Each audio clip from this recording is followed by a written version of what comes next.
Shalom. I'd like to give all praises to Yahweh, Bahashim Yahushai, and double honors to the apostles and elders of GMS that taught us this word. I just want to do a video on, Amalek and how they, took over our land and how that land doesn't belong to them. As the scriptures say, those are bastards in our land, and they got that land through a declaration or a decree called the Balfour, Declaration. That's basically where it all started. Because originally, the Arabs, were in that land. After we were kicked out, the Arabs went up in there, and then Amalek, so-called Jews, fake Jews, they kind of took it over with the help of the Rothschilds. But I got this article right here from history.com entitled Balfour Declaration. The Balfour Declaration was a letter written by British Foreign Secretary Arthur Balfour to Lionel Walter Rothschild, in which he expressed the British government's support for a Jewish homeland in Palestine. The long-term effects of the Balfour Declaration and the British government's involvement in Palestine affairs are felt even today. All these wars that are going on, skipping down, Baron Rothschild.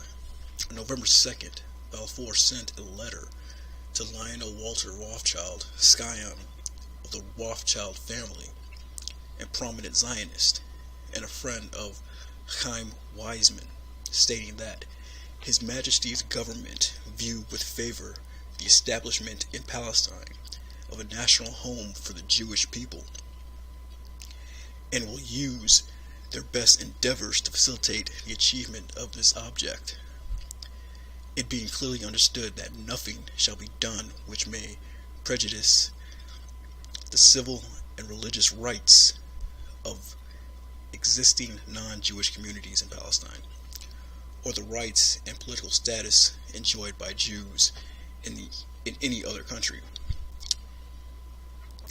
By the time the statement was published in British and international newspapers 1 week later, one of its major objectives had been rendered obsolete. Vladimir Lenin and the Bolsheviks had gained power in Russia, and one of their first actions was to call for an immediate armistice. Russia was out of the war, and no amount of persuasion from Zionist Jews, who, despite Britain's belief to the contrary, had relatively little influence in Russia, could reverse that outcome. The influence of the Balfour Declaration on the course of post-war events was immediate. According to the mandate system created by the Treaty of Versailles of 1919, Britain was entrusted with the temporary administration of Palestine, with the understanding that it would work on behalf of both its Jewish and Arab inhabitants. Many Arabs in Palestine and elsewhere were outraged by their failure to receive the nationhood and self-government they had been led to expect in return for the participation in the war against Turkey. In the years after World War I, the Jewish population in Palestine increased dramatically, along with the instances of Jewish-Arab violence. The area's instability led Britain to delay making a decision on Palestine's future.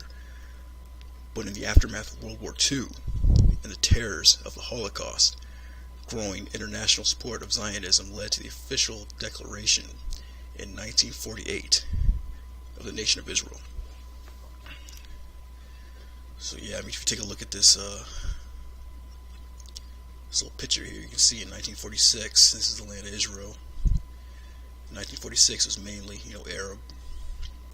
1947, the Khazars started coming up in there, kicking the Arabs out. 1967, you see it's slowly decline of that Arab population, and in 2012, it's the vast majority of those people are, Amalek, the Khazars.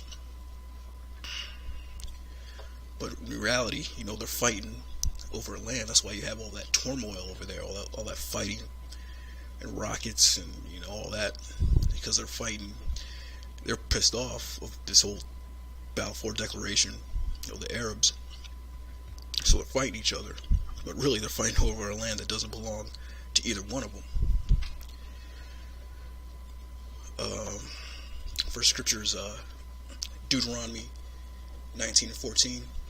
Thou shalt not remove thy neighbor's landmark, which of old time have set in thine inheritance, which thou shalt inherit in the land of the Lord thy power giveth thee to possess it. Yes, that land was given to us by the Most High. Just like every other land, like every nation was set up to have their own land. The Arabs have their land. Edom was set up with their land.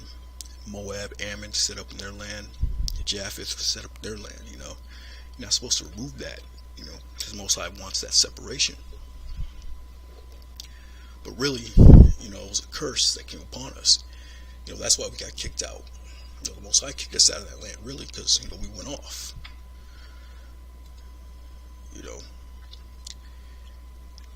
This is Jeremiah 16:10. And it shall come to pass, when thou shalt show these people all these words, and they shall say unto thee, Wherefore hath the Lord pronounced all this great evil against us? Or, what is our iniquity? Or, what is our sin that we have committed against the Lord our power? Then shalt thou say unto them, Because your fathers have forsaken me, saith the Lord, and have walked after other gods, and have served them, and have worshipped them, and have forsaken me, and have not kept my law. And ye have done worse than your fathers. For, behold, ye walk every one after the imagination of his evil heart, that they may not hearken unto me. Therefore will I cast you out of this land, into a land that ye know not, neither ye nor your fathers. And there ye shall serve other gods, day and night, where I will not show you favor. No, we aren't shown favor. Most High doesn't show us favor here in America.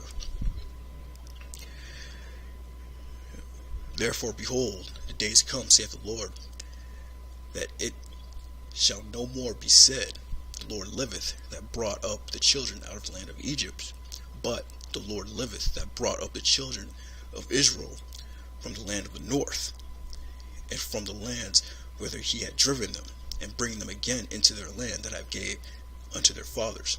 So this is only temporary. Being in America, being scattered across the world, Most High, eventually, it's going to take us out of these lands, starting with the elect, and bring the elected men back to Israel. So those bastards that are dwelling there now, they're going to get pushed out of there, and then we're going to inhabit our land again. So this is all temporary, we had to go through slavery. We had to catch that hell. Why? Because we went off. We served other gods, worshiped them, forsake the Most High, didn't keep the Most High's law, and we were pushed out.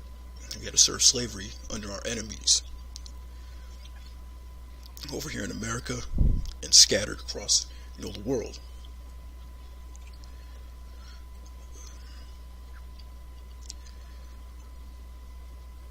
But you're going to know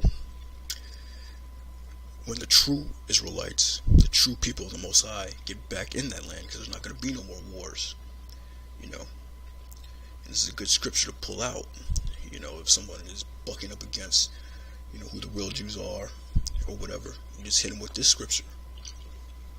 This is Isaiah 2:3. And many people shall go and say, Come ye, and let us go up to the mountain of the Lord, and to the house of the power of Jacob. And he will teach us his ways, and we will walk in his paths. For out of Zion shall go forth the law, and the word of the Lord from Jerusalem. And he shall judge among the nations, and shall rebuke many people. And they shall beat their swords into plowshares, and their spears into pruning hooks. Nation shall not lift up sword against nation, neither shall they learn war any more. So this is when the true sons of Israel, the true Israelites, are delivered and established in Israel, established in the kingdom of Yahushai. Yahushui's kingdom on the planet Earth is established. There's not going to be no more wars. So that proves right there that those guys, those bastards that are dwelling in that land right now, are not the true people of the Lord. Because there's wars everywhere. Hell, we still got to face World War III. There's another article from news.trust.org. I'm not going to read the whole thing, but Gaza, Israel hostilities flare with rocket attacks, airstrikes. So there's wars everywhere. This was dated May 4th. Gaza militants fired dozens of rockets into Israel on Saturday, drawing a wave of Israeli airstrikes that killed a Palestinian baby and a gunman, and hostilities flare across the border for a second day. So there's all types of wars sparking off, brewing off. So this prophecy hasn't come to pass yet. So that proves, like I said before, that proves that those people aren't the true people. So Zechariah 9:6, a bastard shall dwell in Ashdod, and I will cut off the pride of the Philistines. Yeah. A bastard shall dwell in Ashdod. Here's a map, of modern day Israel. You see the town of Ashdod right here. Ashdod.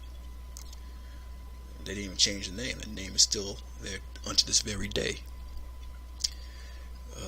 Say quick facts. Ashdod is the 6th largest city and the largest port in Israel, accounting for 60% of the country's imported goods.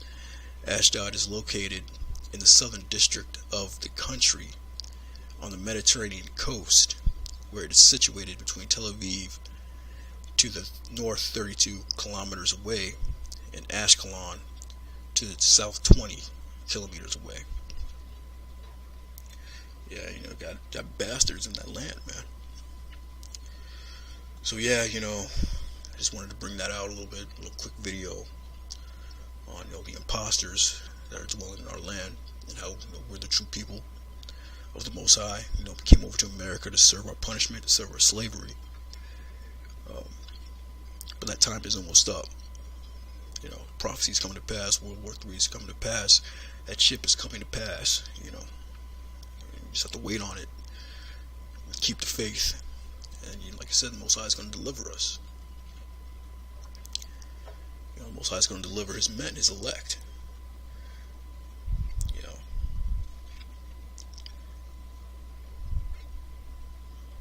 With that, shalom.